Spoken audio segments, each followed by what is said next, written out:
What's up, guys? This is Rise and welcome to another video where today we're going to be going through my San Antonio Play Pokemon regional run, where you'll see how far I'm able to get it. There are some amazing battles. We make some nice plays, some maybe plays we could have done better. Going to break down what we could have done better in some of these battles.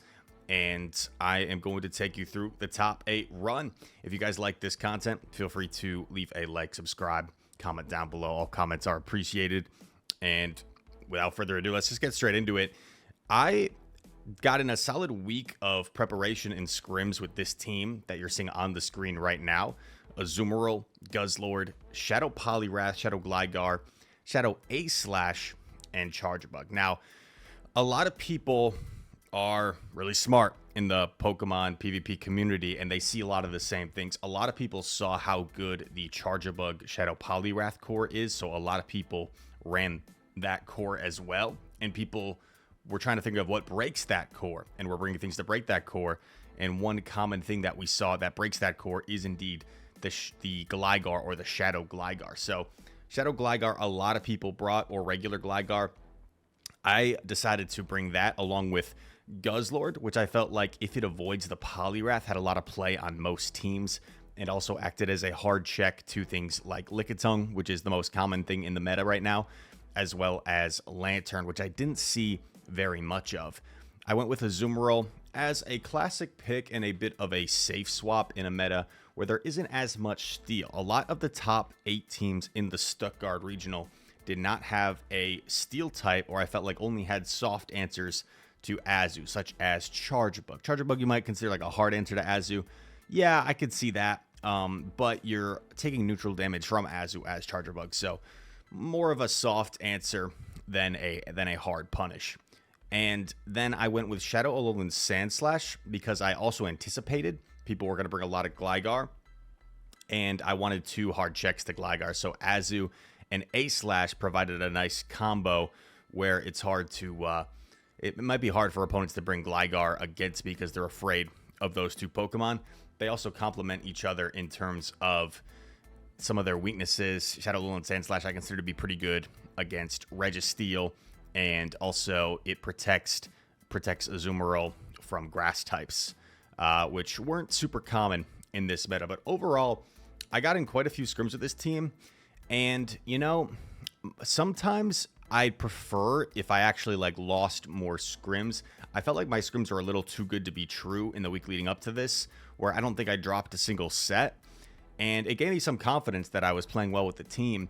But at the same time, I feel like you want to expose yourself to more weaknesses so you can game plan for those. And there were a few things that we'll come to see I wasn't quite prepared for. Without further ado, let's get into the actual battles themselves.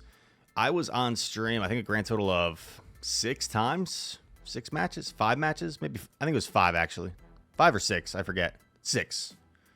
I think 3-day 1, 3-day 2, and we'll go small Rise, and you can see Rise on the stream. We'll mute the caster audio.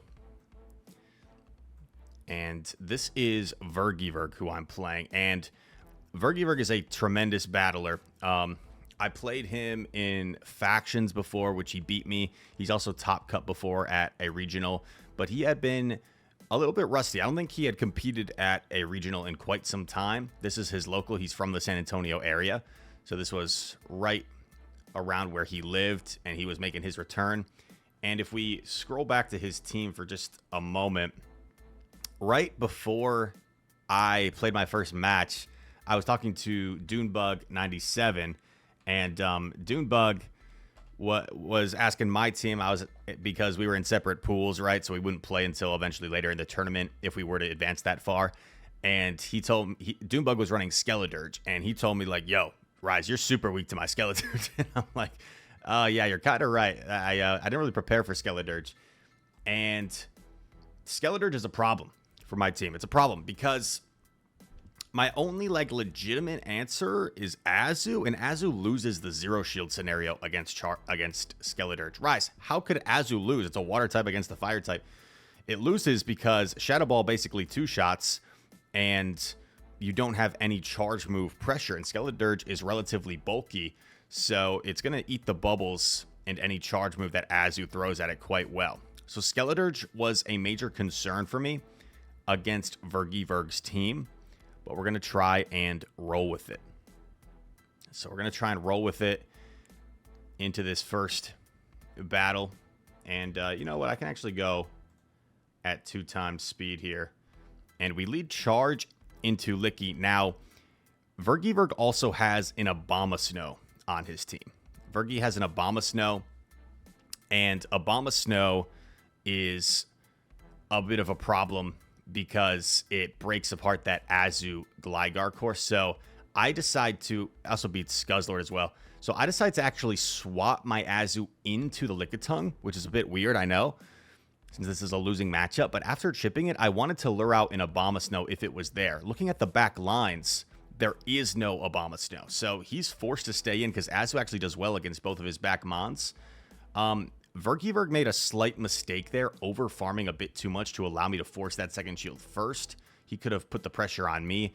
I'm going to take my shield advantage because everything on his team is not safe against my Gligar. So I figure my Gligar with a head start here is a huge problem no matter what he has in the back, and that pays out to be true. In comes the Poliwrath. Poliwrath is going to hit me with some counters. He makes a terrific catch, catching the Aerial Ace on his Skeledirge. But as long as you know your counts, as long as you manage your energy a little bit better here, excuse me, you should be able to win this situation. Just over farming past the dig can safely shield up an Icy Wind here, and we should get to an Aerial Ace, which despite being debuffed since we're Shadow on Shadow, I figure it should just about KO from here. If not, maybe the next wing attack would KO. And that is a game 1 GG. We can fast forward a little bit here, contemplating my next line. And that's actually an instant replay, it looks like. And they're giving me a shout out here with some of my past tournament performances. Getting ready to lock in. And here we go. Poliwrath into Abomasnow. Terrific lead, and he's ABA weak to my Poliwrath. However, I'm also ABA weak to his Gligar. So we both went ABA here, which I found from this regional, this meta kind of induces. There's a lot of teams where you can't quite be ABB every single time. Sometimes you have to take risks and go ABA. So what we did is we shielded the Aerial Ace.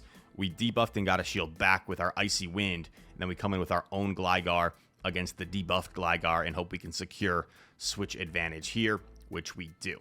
So Gligar, I'm keeping an eye on that top right corner. If it's the Abomasnow, I want to get my Aerial Ace off right away, but he actually decides to come in with Lickitung, revealing his final Pokemon. And at this point, I felt like I was in a pretty commanding position because I can simply come in with my Charge Bug and absorb some energy here, save a shield for Poliwrath, and I should be chilling.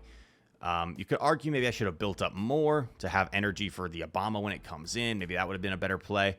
Instead, we just threw kind of instantly. This is obviously a Weather Ball. However, I figure I can shield and farm down. Maybe I could have taken it anyway and farmed down. Who knows? But Shadow on Shadow would have done a chunk. Get off my Icy Wind here. Body Slam going through. Since we debuffed it, might actually hang on to this Body Slam and we get one more counter through. Have the X's are banked, and that is going to be a match number 1 win against Vergy. GG's to him. Now, Vergy, game number 1, I think had a win con if he had actually come in Skeledirge against Azu, believe it or not. That was probably his win con because Azu has no charge move pressure against Skeledirge. And if you're thinking, Rise, well, what if you had Hydro Pump? He can't risk that. Well, it's open team sheet, so you do know the move sets of your opponents throughout this tournament. We'll skip ahead. Shout out to Sovtoph. And oh, that was funny. Look at Ramberto. Mama Climbs, another friend. Evan, another friend. So many friends in the community. We're all friends. Shout out to Mudkip. Mudkip is a character, a lot of fun. And it looks like here is going to be my next battle against Dreflames. Friend, teammate, long time on Gym Breakers Team USA, which I do captain First time I got to meet Dre in person, super cool dude, kind of a very well-known figure in the SoCal Pokemon Go community, and a terrific battler. Now, I felt like if you look at our two teams, right? Let's scroll back a little bit here for some analysis. So, if you look at Dre's team, he's rocking that Shadow Charizard. That's like his signature Pokemon. He always likes to bring Shadow Charizard. Now, let's look at Shadow Charizard's play against my team. We see the Azu, the Guzzlord, the Poly, the Gligar, the Ace Slash, the Chargebug. So Azu's a hard counter. Chargebug's a pretty hard counter. Guzz is like positive neutral. Gligar's like positive neutral. Shadow Alolan Sandslash positive neutral. It really only has one target. His Charizard has one target, and that's the Poliwrath. So I felt like my team is too strong against Charizard for Dre to bring Charizard, and that's going to play into my strategy in this matchup. So here goes game number 1. Amazing lead. Azu into D-Nair. He swaps out, and I've got the Poliwrath in back. And honestly, this is pretty RPS, but sometimes you just have to play well enough within the RPS to make sure you don't give away any advantages. So we're going to overfarm, maximize our energy. Could have probably done one more counter, but played it a little safe. And then going to shield up. He settles for the Focus Blast. That's probably the smarter play, to be honest, because it gives me less farm. And in comes Lantern. Now, I want to keep alignment, right? Some people might want to preserve their Poliwrath here, give up swap. In my frame of mind, as long as I just do as much damage as I can, keep my Azu aligned with the Dragonair, that's such a hard counter. Dre's not going to be able to overcome it. So I just simply allow him to Thunderbolt my Poliwrath, keep alignment, and it should be GG's from here. A pretty straightforward game, pretty rock, paper, scissors alignment-based game, where as long as I don't make any sort of critical errors, should be able to win this one. Body Slam coming through. Azu's going to take it on the chin, and he's just going to let this play rough go through, knowing we still have a very healthy Chargebug in the back. And a GG in game number 1. So, very favorable game number 1 for us, and I decided to run a line here in game number 2, pretty similar to the game 1 line, however, really banking on the fact that there would be no Charizard, because I was very willing to safe swap my Poliwrath here in any sort of bad lead. If I saw the Lickitung, if I saw the D-Nair, even if I saw maybe the Water Gun Lantern, because I have 2 better answers in the back, I was just willing to safe swap my Poliwrath against most things, assuming that there was no Charizard, and then my Poliwrath could lure out the Medicham if there was a Medicham, and then Guzzlord would be pretty free in the back, unless he like perfectly had, I guess, like Registeel. Like if it was a Registeel lead, I would stay, of course, because we want our Guzzlord to avoid the Registeel. But we lead charge into D-Nair. I safe swap Poly, and once he has no Charizard, he doesn't have a hard response. So this already puts Dre in an uncomfortable spot. He's going to chip and then dip into Lantern. Catches my Icy Wind for a very nice catch. So now I'm going to attempt to try and flip switch if possible. I throw the Scald. I was a little bit worried that he might let this go and then just go for like a Thunderbolt, because I didn't want to go down 2 shields. He shields. So at this point, I decide I'm okay with this. I actually bank a move on my Poliwrath, and since our switch timers are desynced, I go into my Guzzlord to absorb that energy from the Lantern. In comes Registeel. Obviously, pretty bad matchup for Guzzlord, but keep in mind, we have a move banked. We also did some nice chip damage on that Dragonair earlier with our counters. Dre throws right before I get to my move, knocks me out.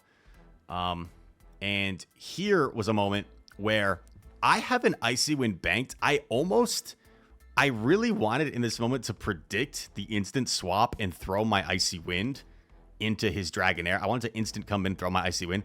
I decided that was too risky, because if he stays and doesn't do that, I'm essentially wasting my Icy Wind. So it would have been a pretty nasty call for me to do that here. Didn't end up doing it, just came in with my Chargebug. And this is a favorable matchup for D-Nair, but once again, the D-Nair's been chipped from all those counters. We're already about to reach our second X-Scissor here. I figure a move from Registeel would probably do more than a Body Slam from D-Nair. Don't know if I'm 100% correct on that, but that's what I was thinking. And now Chargebug should be able to outpace the Registeel to 2 charge moves to knock it out. Focus Blast coming through. I think Dre already said GG's at this point, and we go for the discharge to knock out the Registeel. GG's to Dre. He ended up winning a few more matches in the losers bracket, got pretty far day 1, and got some championship points. So congrats to him on the championship points. And that's going to set us up in the winners finals of day 1 against Mr. Ramberto. Ramberto running a pretty meta team. He does have the Altaria, the Skarmory, and the Gligar for a triple flyer line. Very interesting. Triple flyer line. Berto's a super cool dude. I've gotten to meet him twice now, Japan and now San Antonio. I enjoy talking to Berto. Super chill guy. Game number 1, neutral lead. Guzzlord into Charjabug. I consider this favorable for my Guzzlord since I resist the Volt Switch, but X-Scissor, of course, does hurt quite a bit. I'm going to throw on proper timing, throwing after 1, and he's going to hard swap in his Gligar. I'm able to meet it with my Azumarill, and this looks pretty RPS, to be honest. We're going to take the dig. Probably could have done one more bubble if I wanted, but I decided just to throw on good timing, nothing fancy. Charjabug comes back. He wisely throws on CMP. I don't feel like it's worth my shield at this point, because once his Gligar is out of the picture, my Charjabug has a lot of play. I still don't know exactly what's in back, so I do commit a shield, and luckily I get off this Claw. This is pretty helpful because it gets a shield down. And at this point, I decided just to go straight X-Scissor. I feel like my Volt Switches are adding up so much that even a resisted X-Scissor should be cool for us. I take the Scald. I felt like he might bait here, so it's a little bit risky, to be honest. I go for the discharge. Shields are down because that Scald did a lot. We're really low, but luckily his Charjabug was lower, and we get the Volt Switch down for the win. Going to deliberate for game number 2, bit of an instant replay. And the 1 Volt Switch to knock him out. Game number 2, up 1-0, Gligar Mirror. Now, you'll see me misplay this game, and I'll explain why. So, I catch the Aerial Ace on Azu. My goal in swapping Azu is to lure out the Charjabug, but I don't lure out the Charjabug. I lure out the Lickitung instead. Now, with his back line of Lickitung Skarmory, if I had simply played out the lead with my Poliwrath in back, granted there was no Charjabug in the back, I win this game, I think, pretty easily, because my Poliwrath just goes to town in the back if he doesn't swap out at any point.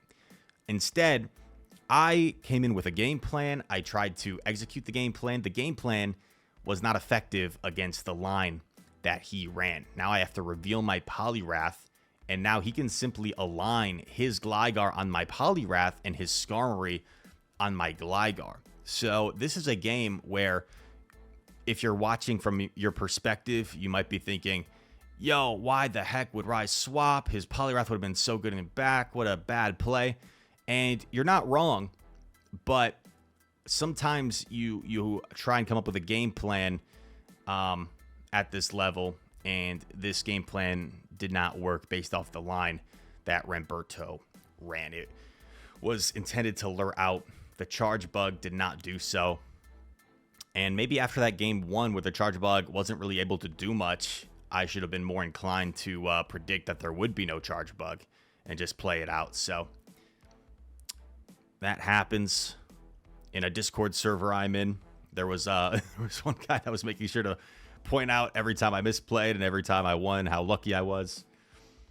But that's a game where, remember against Vergy when we swapped our Azu into the Lickitung, it was kind of the same thought process. It was, can we lure out the Abomasnow?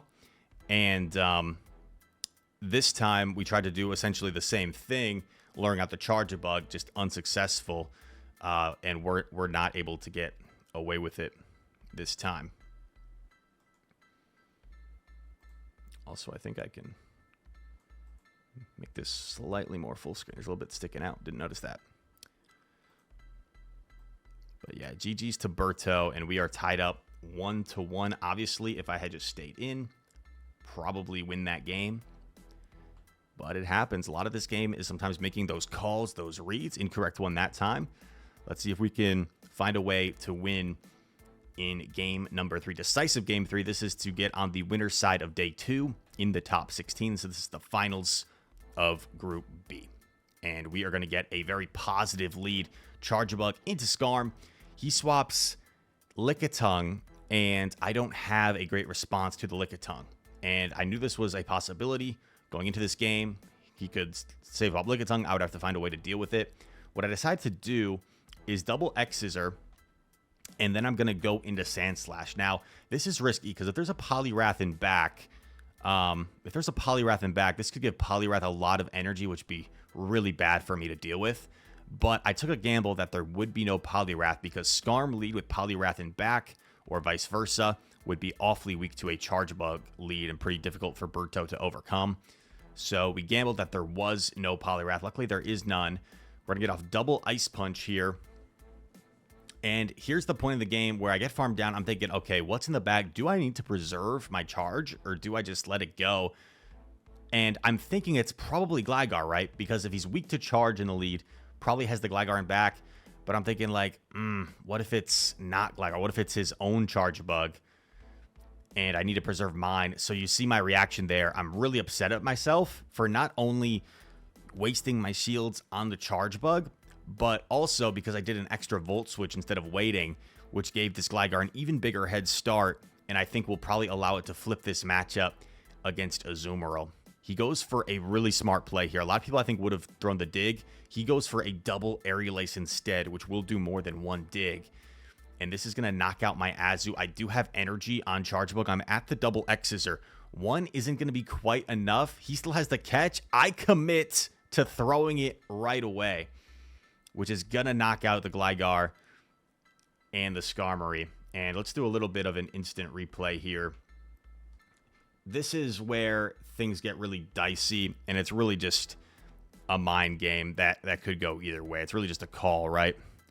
It's calling like the bluff in poker, where if we like, I'll go even like half speed here. I throw the first X-Scissor. I have one loaded, and I commit at this point to throwing back to back. I know his switch timer is up. I know he has the chance for a catch. Berto, thinking Rise isn't going to just instant throw. That would be a rookie play. It waits a turn. So he waits a turn, and if you look at these simultaneous screens, which is cool that we can do this, I'm instantly throwing, and you're going to see Berto go for the catch like a second later. He tries to wait a half second, expecting me to wait. I didn't wait, kind of like a I know that you know that I know type thing. Shout out to friends. And this will knock out the Gligar. See what the casters were saying.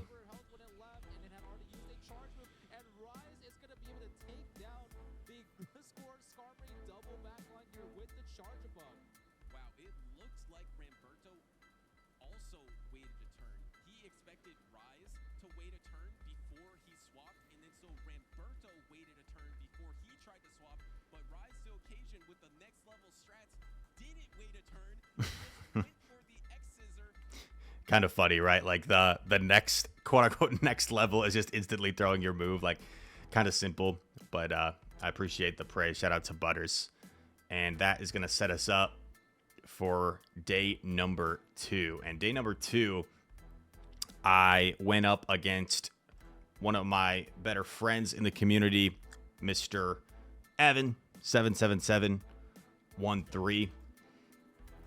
And let's scroll back here, find it. You see just a super stacked bracket. If we look at it earlier here, I'm sure I just saw it briefly. They're showing the prize money and such. And anyway, there I am. Another look at the team. Azu, Guz, Shadow Poly, Shadow Gligar, Shadow A-Slash, and Chargebug. Some behind the scenes. Evan and I were staying at the same Airbnb together for the course of this tournament with several others. So we were literally, Evan took the couch and I brought an air mattress to sleep on. Literally like the room, like Evan was in the living room and I was like 10 feet away in like the dining room area. So we were we were hanging out. We had dinner the night before. I don't think we probably did like too much game planning. I didn't do a single scrim for day 2. I really just tried to like think about what I wanted to run. And normally what I do when I'm fortunate enough to make day 2 is I don't think about anyone I would play after my first opponent. I just focus on my first opponent, because I feel like if you spend time trying to think about what you're going to do for the next opponents, like you could be wasting time in what you would do for this. So I had a game plan here. And one scary thing about Evan's team was indeed the Toxapex for my team, because it hard counters Azumarill and it hard counters Poliwrath. However, the rest of his team all kind of soft to Poliwrath, right? I consider Poliwrath a great answer to Whiscash. Obviously, it's a really good answer to Alolan Sandslash and then Lickitung. So it really is only afraid of the Toxapex and the Charjabug. And that plays into what my strategy is in this matchup. And here we go, getting ready for game number 1. Poliwrath into Whiscash, positive lead for me. And also, one concern I have is A-Slash in the back. And if you look at his back line, my Guzzlord really has nowhere to go. But we're going to make one pivotal decision in this game. We farm up to double Scald. Evan really can't shield unless he intends to double shield, because I would throw back-to-back. And that play right there, we'll go back. I'm going to look at that top right corner. Once I see this Poliwrath, I figure my Poliwrath's energy, like as long as this isn't a Toxapex especially, I am going to save this energy for later. Because once the Whiscash is gone, the Charjabug is extremely safe against Evan's team. Once the Whiscash is like a solid answer. It's not even a hard check. It's more of a soft check. But once the Whiscash is gone, he only has neutral play against Charjabug. So I figure, okay, I can safe swap Charjabug here. Which honestly could have backfired, right? Because it's kind of risky, being that my Guzzlord is weak to both of these Pokemon, me giving up Switch. But I felt like this energy was going to be more useful somewhere else. So I decide to give up Switch. We're going to bait here. I mean, he kind of has the shield, or he just gets one shot. He's going to go for the Scald. And I'm thinking, I probably get to another move. I'm thinking, I don't think I live to get to the Discharge. So I'm just going to settle for Exeter. He's forced to shield. And I have a Scald loaded. I still am not quite sure what's in the back, to be honest. But Scald is going to knock out. And it only takes 6 counters to knock out Alolan Sandslash. So, bit of a rough one for Evan. I'm not sure what he should have done differently, to be honest. Like, if he swaps A-Slash into... Yeah, if he swaps A-Slash into Charjabug, that's his better play. Maybe he still has a chance because... But then I just farm it down, and then I probably Scald the Poly. I don't know. So that would have been probably better for him. I don't know if it guarantees a win per se. It definitely would have been closer, though. We're going to fast forward a bit, thinking about what I want to run for game 2. And I kind of want to lure out the Whiscash if possible. Or honestly, not really. I think rather than luring out the Whiscash, that's kind of a lie. I think Charjabug is just my safest swap, and I figure it has play against Whiscash, and maybe I can try and flip switch. So we have a bad lead, Gligar into the A-Slash. We safe swap Whiscash. Sorry, we safe swap Charjabug. We're met by Whiscash, and Evan goes for Mud Bomb here. I shield first, thinking he'll probably Scald. He Mud Bomb baits. I go for X-Scissor. Now, here's the thing. If Whiscash doesn't land a Scald in this matchup, and if it doesn't get a Scald debuff, it's not that comfortable for Whiscash. So he's going straight for Mud Bombs here. I land another X-Scissor, and I'm thinking, I wonder if I can flip this, because I feel like I'm not quite in Mud Bomb range, but I shield it since I have an X-Scissor, so I figure worst case I get shields down, and maybe I can pull off some shenanigans in the back with like landing a dig with shields down. Instead, Evan actually lets it go. He lets it go because he's CMP. Now, maybe I shouldn't be 2 times speed here. Let me know in the comments. But I think most of you guys like 2 times speed. Oh, no. Let's blame editor Chris, even though that was obviously me. Shout out Soph again. Back.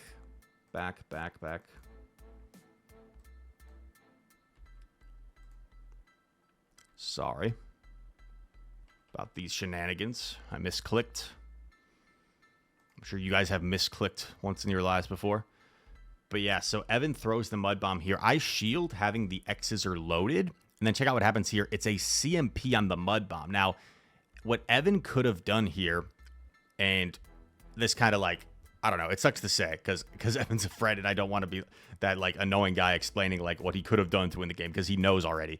But I'm just explaining to you guys, not to Evan, is he could have done one mud shot, shielded, and thrown Scald to secure switch advantage. I also like, I guess could have caught, but even if I catch it on Poliwrath, for example, like that doesn't really flip anything because he just retains switch. Well, I guess if he comes in Tox, not like somehow farm, maybe there's a win con, but I don't know.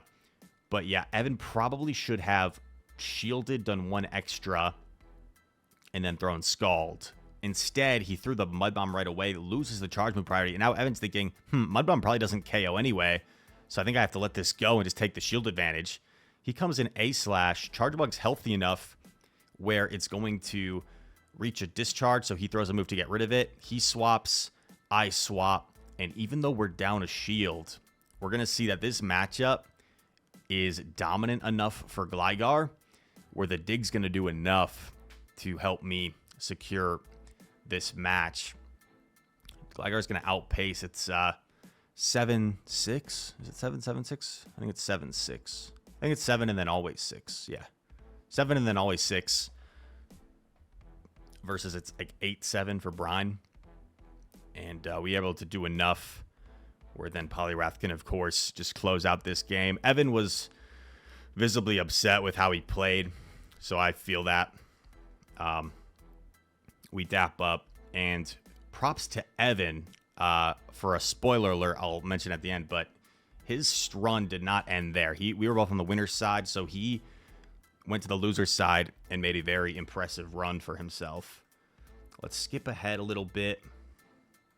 Also, I'll show one other cool thing that they did in this. Shout out to Wadaj. There he is. And this set us up in a match against our friend, our teammate, Arrohh. Arrohh and I had played probably like 6 or 7 times. 6 or 7 times over the course of the last several weeks because we both did the Chicago triple double header, which was 3 cups and 3 challenges in Chicago, where we played each other like 4 times. We've also played each other in a couple locals. Arrohh has beaten me lately more times than I've beaten him.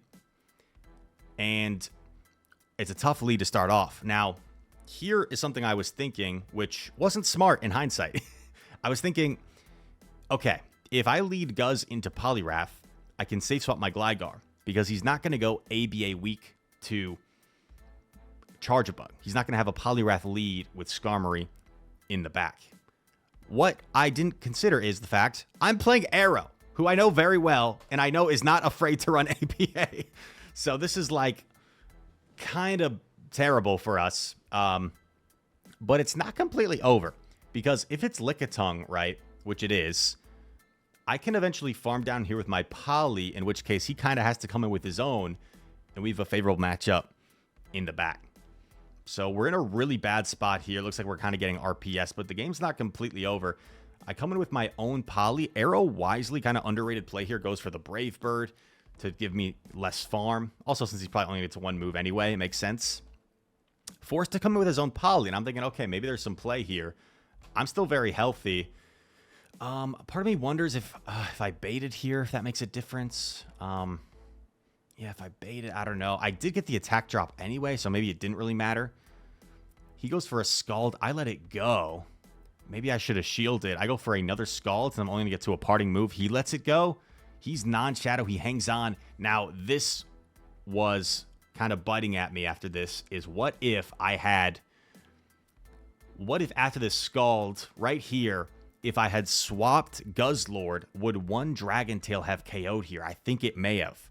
It's close. I don't know for sure, but I think it's awfully close. One Dragon Tail may have KO'd. And if one Dragon Tail KO'd, I would win this game because is he one away or does he have it? Let's see. He was one away. So if I had sniped with a Dragon Tail before he got off his Icy Wind, I easily win. But now we're debuffed and we're down a shield against the Lickitung. This is a very good matchup for Guzzlord. However, debuffed down a shield, I don't think it's going to be enough because I do know that 3 body slams is enough to knock out Guzzlord. So I go for a claw bait, hoping to land the crunch, and he actually calls the claw. Would crunch have done enough damage there to change the outcome? I don't think so. I think maybe if I had like debuffed from the crunch, maybe the next Dragon Tail could have KO'd. So probably should have played to that win con. And although that game looked like I kind of got RPS'd in the lead in the swap, I think I still had a couple of minute win cons in that game. Props to Arrohh for a great line call. And we're going to head into game number 2, Gligar versus Gligar. With my back line of A/Poly, I feel like switch advantage is quite important for me. Unfortunately, Arrow's Gligar wins CMP, so he's going to be able to dictate who wins this lead matchup. I land Aerial Ace. I'm not going to throw on CMP because I know I lose CMP, so I throw right here when I get to double. He's willing to shield. I, once again, don't throw my move because I figure there's really no point. I go for the counter down. He comes in charge. I come in slash. And I'm like, okay, maybe there's still some wiggle room here. Carbink is not a very hard answer to slash. So I'm really debating. One idea I had here was what if I let this go and I go for a complete counter down and get to double Scald against Charjabug? Would that do it for me? The problem was, I think if I let this go and Carbink gets to a move, I think that would be too detrimental to me. Because if Carbink gets to a move against Poly, even if it's a Rock Slide, I feel like that could do enough chip where Volt Switches kind of just end me. So yeah. I shield up. I overfarm here. Honestly, could have overfarmed even more. But the reason I didn't overfarm more, sorry, I keep pausing. The reason I didn't overfarm more is I didn't want to get Volt Switch down. I didn't want to be at an amount of health where I simply get Volt Switch down and then he discharges me. But I guess my switch timer would have been like up anyway.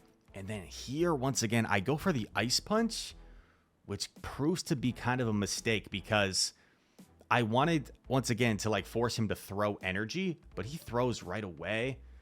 I don't know, man. Maybe if I had Drill Ran, he would have like farmed up. I don't know. But we do get off our Icy Wind to debuff him. This may allow us to live the discharge. We're going for the counter down at this point. Discharge comes through, barely doesn't knock us out. And look at the health his Charjabug is left with. If I had gone for the Drill Run, I think it may have been enough. But also, if I go for the Drill Run, maybe he overfarms slightly more and is able to get to the discharge quicker. I don't know. Kind of weird. But a GG to Arrohh. He is going to advance to the winners finals, where he was able to defeat Wadaj and put himself into the grand finals. And we are sent to the losers bracket, where we had quite a bit of time to wait to see who emerged as our opponent. And it is going to be Mr. Doonebug 97. Me and Doonebug, I believe, I don't know who would even be the second closest, but we have the most matchups in Play Pokemon history, I think, without a doubt. I guess I could be forgetting, like, maybe there's some people over in Australia, since they tend to have a lot of the same people at the same tournament, since there's only so many. Maybe there have been more that I'm not familiar with, but Doonebug and I are now playing for the 7th time in Play Pokemon history. I was able to defeat him in Indianapolis in our first meeting, where he went 0-2, by the way, which, if you guys are thinking about playing in Play Pokemon tournaments and you're scared of like losing or not doing well, think about this. Doonebug, one of clearly the best players in the world, went 0-2. Didn't let that deter him. Keeps going. Now one of the most accomplished players in history. So I beat him in Indianapolis, beat him in Milwaukee for the title, beat him in World. So at that point, I remember Dune saying, like, at times, like, Rise just has my number. He flipped the script in Arlington, where he beat me to get to the grand finals and was able to capture his first regional title. He then beat me earlier this season in Pittsburgh. Wait, am I forgetting one? I feel like I'm forgetting one. Oh yeah, I'm forgetting. I just forgot to mention the bracket reset. So in Milwaukee, he swept me first before I was able to beat him in the bracket reset. And then this marks the 7th meeting across 6 tournaments. So technically like 6 meetings, but one was like a bracket flip. So that was like a double meeting in Milwaukee the first time. And it comes full circle, right? Because before my very first match at the very start of the tournament, Doonebug tells me, yo, Rise, you're super weak to my Skeleturge. And then I end up having to play Dune's team. And Dune is a really clever team builder who often comes up with just really tough to deal with core breaking teams. And if you look at his team, it's super clever, in my opinion, because Skeleturge is so well protected from its counters. I mean, what is Skeleturge weak to in the meta?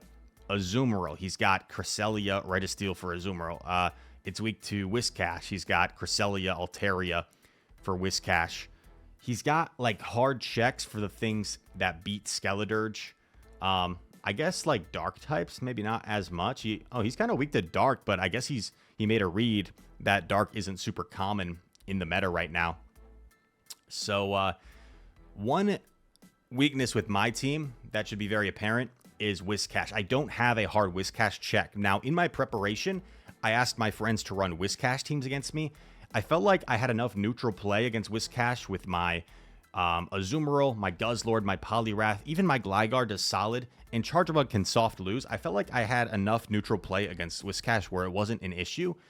I didn't prepare against any Skeleturge, and Skeleturge, man, is a huge issue because it beats everything on my team in certain scenarios. It beats A/, like, it just shreds it, obviously. It shreds my Charjabug.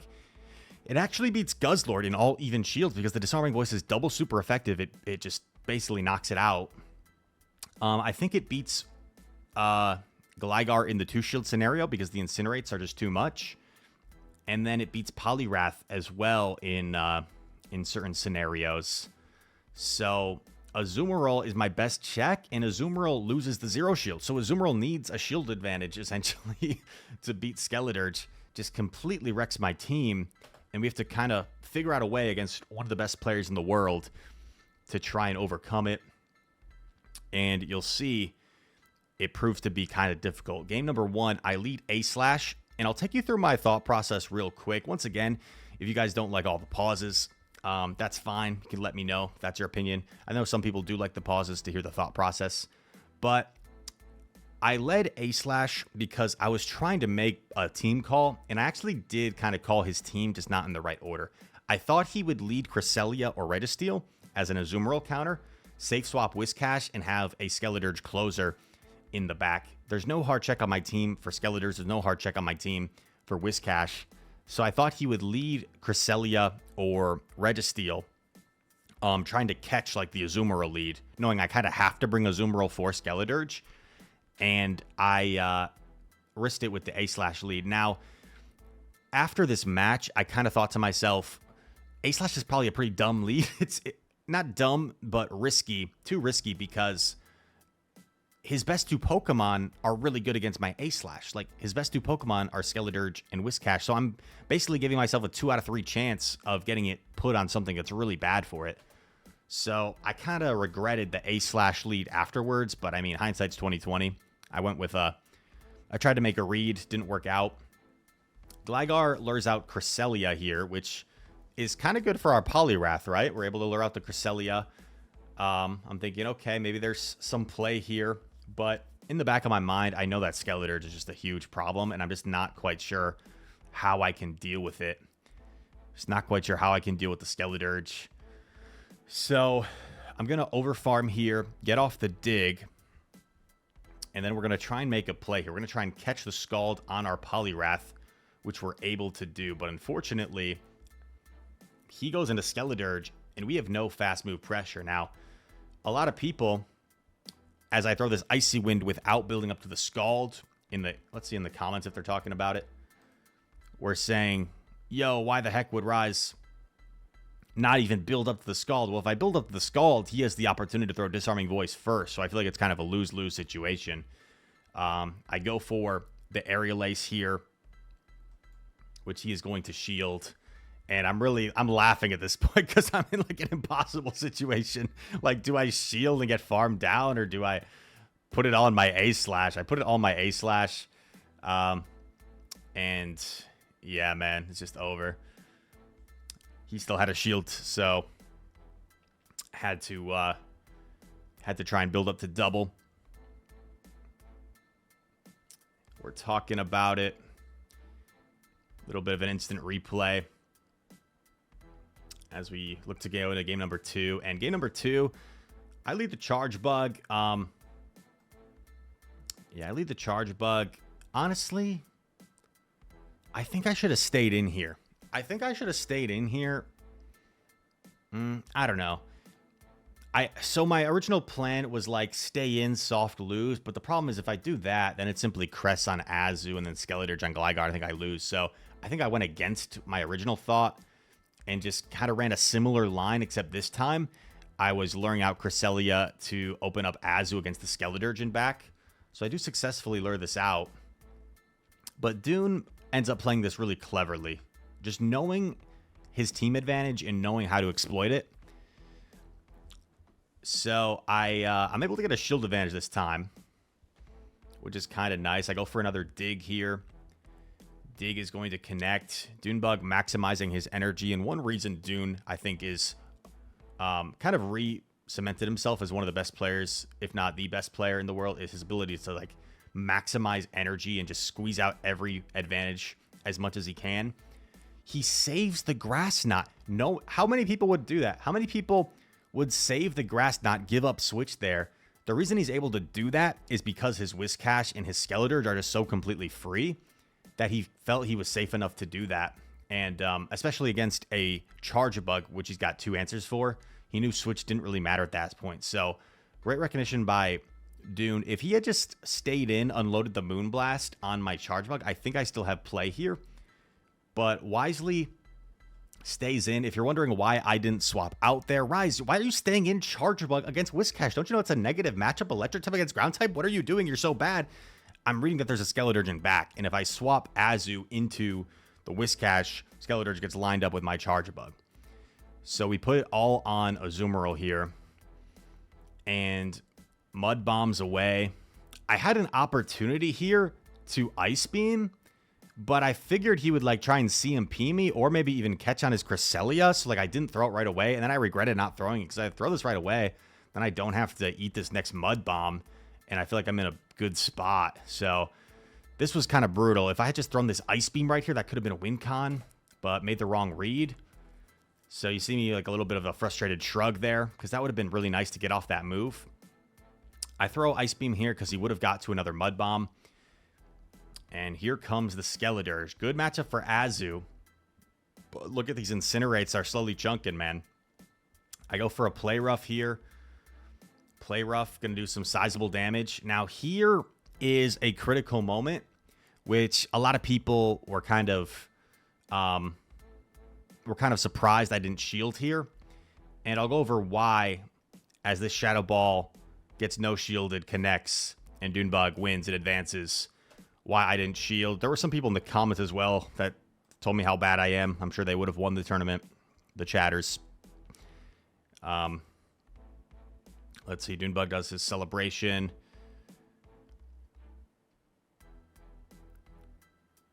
Huh, where are they? Where are the chatters? I specifically remember some chatters telling me how bad of a play that was. Doesn't seem like the chat's working right now. That's all right. But here, if you guys are wondering why I don't shield, here's why. So, Cresselia has a Grass Knot banked. If I shield, let's full screen it again. Cresselia has a Grass Knot banked. If I shield, specifically a Disarming Voice, he is one away from the next move. And then he gets to another move, which I would have to shield. And then Cresselia can combo play with the Grass Knot. So I felt like my only win con is calling a Disarming Voice. Now, because Dune, I think, may have actually made a slight mistake here. After I land the Play Rough, he throws immediately, whereas he could have thrown one Incinerate to be at 100 energy. Maybe he had a reasoning for doing this. I'm not sure. If he had thrown one, I think he just wins no matter what. But because he gave me the sneak, if I had shielded this Shadow Ball, I think I had a win con of, if you look at the health of Skeledirge, if 5 bubbles would have KO'd, he only gets to Disarming Voice because he's oh wait, no. 80 minus 55 is 35. No, it's 25. So he's 2 off. So I would need, oh wait. No, he's only 2 off. I'm tripping. No, he just wins no matter what. Straight Shadow Ball. Yeah, so I think it was the right play. And you guys can let me know in the chat, correct me if I'm wrong. But as crazy, as like dumb as it looks, I have 2 shields to let this go through. Like 3 bubbles is not gonna KO. If he's 2 Incinerates away, that's 10 turns. 3 bubbles is 9. Like 3 bubbles is not gonna KO Skeledirge.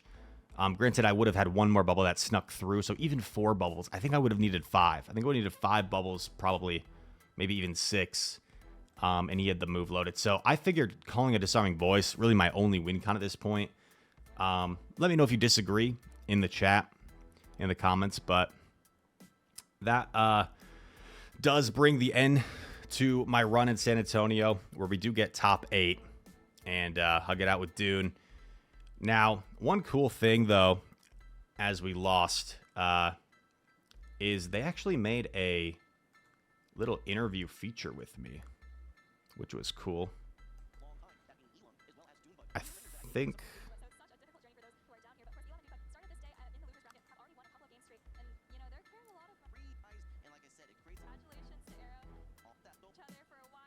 No, it wasn't here. Let's see.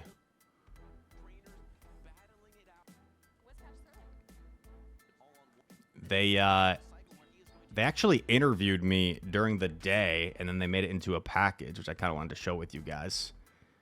And although we lost in the top 8, which was kind of a shame because I felt like I had been playing so well. I was 6-0 and only had dropped 1 individual game, and then to lose 4 straight games consecutively is kind of rough. So definitely a learning experience. With maybe my lines. And let's try and find our little... It was right before Frank played Evan, I think. Okay, so it should be before this. Here we go. I think this is...